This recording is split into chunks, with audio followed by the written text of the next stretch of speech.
ஒரு காய்ச்சல் எவ்வளவு பயமுறுத்துகிறது இன்றைக்கு. ஒரு காலத்தில் காய்ச்சலுக்கு பயந்துருக்கோமா? எனக்கு ஞாபகம் இருக்குது, அந்த பாளையங்கோட்டையில் புதுப்பேட்டை தெருவில் இருக்கும்போது காய்ச்சல் அடித்தா அந்த கார்னரில் முத்து பேக்கரின்னு ஒன்று உண்டு, அங்கே போய் ரொட்டி வாங்கிட்டு வருவோம்.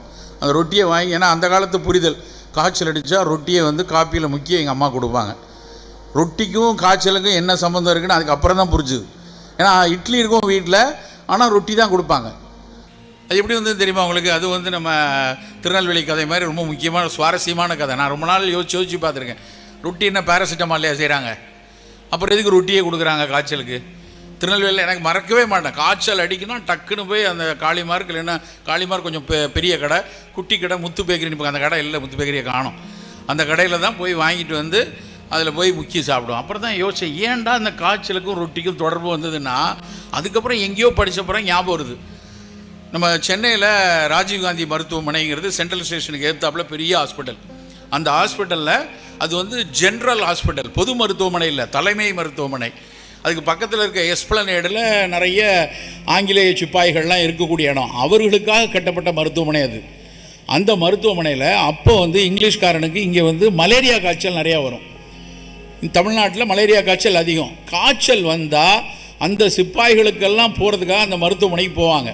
அப்போது அந்த சிப்பாய்கள் போகும்போது, அவர்களுக்கு மருத்துவம் எடுக்கும்போது, அன்றைக்கு அந்த இங்கிலீஷ்காரனுடைய ஆஃபீஸில் இருந்த உயர்தட்ட மக்கள் மட்டும் போகலாம். அதில் அங்கே அவருக்கு துறைக்கு பக்கத்தில் உட்காந்துருப்பார்லே, அடுத்த லெவலில் இருக்கக்கூடிய பெரிய அந்த காலத்து ஆஃபீஸர்கள், அவங்க மட்டும் அந்த இதுக்குள்ளே போகிறதுக்கு பெர்மிஷன் உண்டு.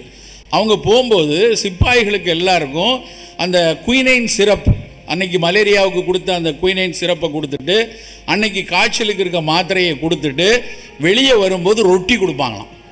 ஏன்னா அவன் ரொட்டி தான் சாப்பிடுவான், இங்கிலீஷ்காரன் அவனுக்கு ரொட்டி கொடுப்பான்.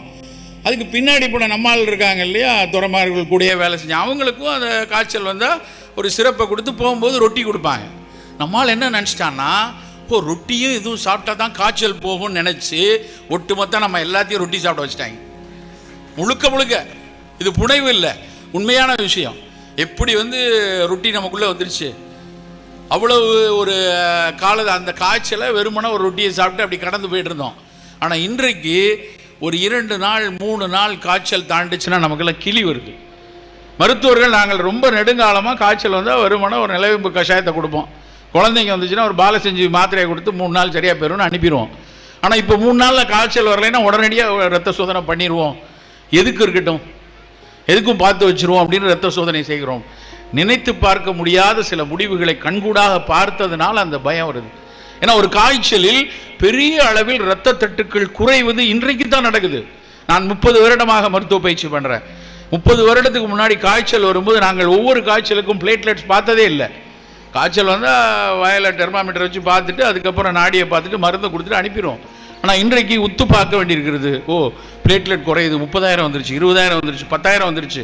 10,000க்கு கீழே இருந்ததுன்னா கண்டிப்பாக தட்டுக்களை மாற்றி ஏற்ற வேண்டிய ஒரு சூழல். அது வந்து ஒரு ஹெமரேஜிக் டெங்குவாக இருக்குமோன்னு பயம் இருக்குது. அப்படி மட்டும் இல்லை, ஒரு சாதாரண ஃப்ளூ காய்ச்சல், அந்த ஃப்ளூவினுடைய அந்த இன்ஃப்ளூயன்ஸா வைரஸ் மாறி மாறி தன் இதை மாற்றி மாற்றி பெரிய அளவில் நம் உடலில் பாதிப்பை உண்டாக்குறது.